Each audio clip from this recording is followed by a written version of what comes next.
We had heard the stories about an old lady in the Kikuyu area, Kiambu County, who is a renowned traditional healer and witch doctor. She goes by the simple name of Njambi, and as the story goes, her clientele covers a cross-section of citizens, including politicians and senior government officials. So we set out to look for her and ended up here in the Kinoo area, about 20 kilometers from Nairobi.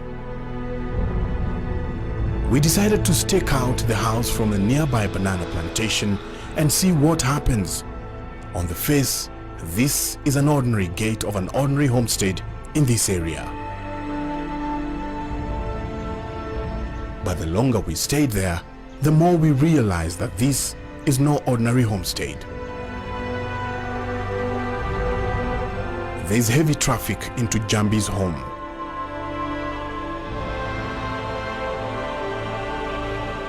Many on foot and others in cars.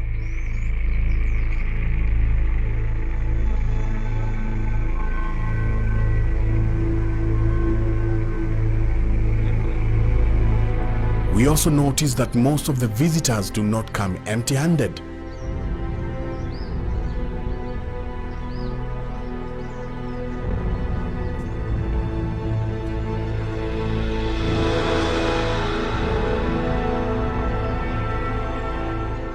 On our third day there, the famous woman emerged. Njambi looks like an ordinary old woman, but by now we already knew that she was no ordinary woman.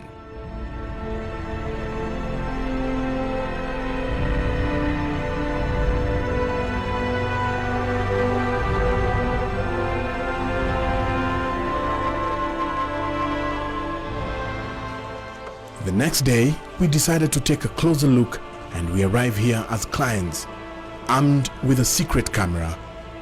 We venture into the homestead, and unlike the witch doctors in Ukambani who seem to live in poverty, we find a fairly modern home.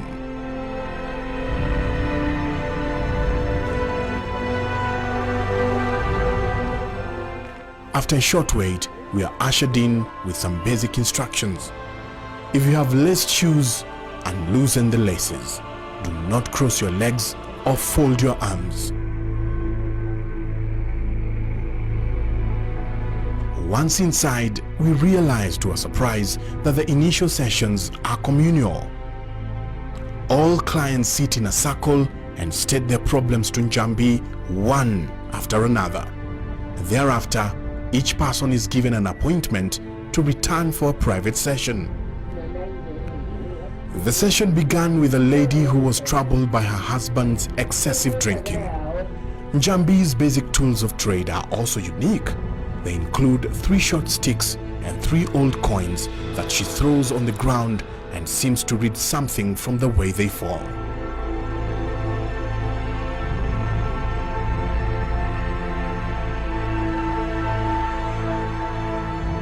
When our turn came, my cameraman Rashid and I said that we were businessmen and our business had collapsed. After a brief consultation with the shillings, Njambi informs us that someone who we had lent money had cast a spell on us. She tells us to return the next day so that she can unlock the spell and give us a list of things we must take along for the ritual. The list included an old underwear, a new razor blade, 1 long string made from sisal material, an old Taifa Leo newspaper, 1 old shilling which must be borrowed from someone. Others include a blanket and 2 bed sheets. We were also required to bring household shopping and a consultation fee of 800 shillings. We returned to Njambi's house a few days later, but before we could get down to work, we encountered an interesting problem.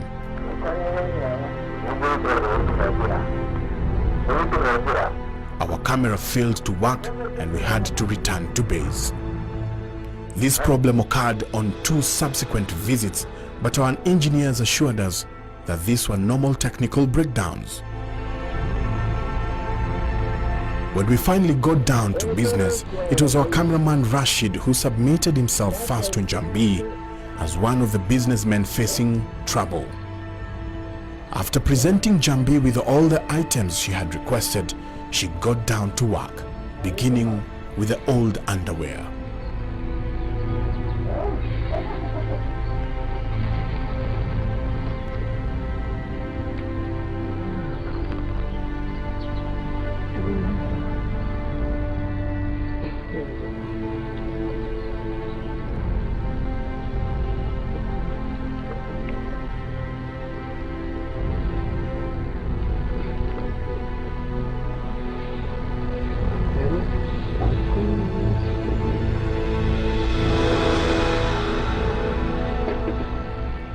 As with all other witch doctors, the evil spell is represented by knots, and when Njambi tried to cast away the spell by undoing the knots, one of the knots proved to be rather stubborn. According to Njambi, this was a bad sign. Whoever had bewitched Rashid had gone to a very tough witch doctor, and she tells him he was lucky to have come here on time.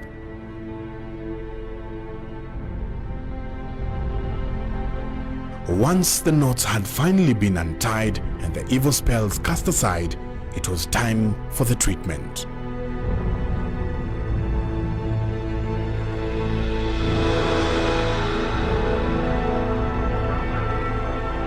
As the treatment was in progress, our hidden cameras failed again for the fourth time, and we were unable to record the full treatment. Our visit to Njambi ended the journey into the world of witchcraft. At a personal level, I do not believe in witchcraft, and neither does my cameraman Rashid. We were only doing our work. So there you have it. Witchcraft is alive and kicking in Kenya. There are those who believe in it, and there are those who don't. The choice is yours.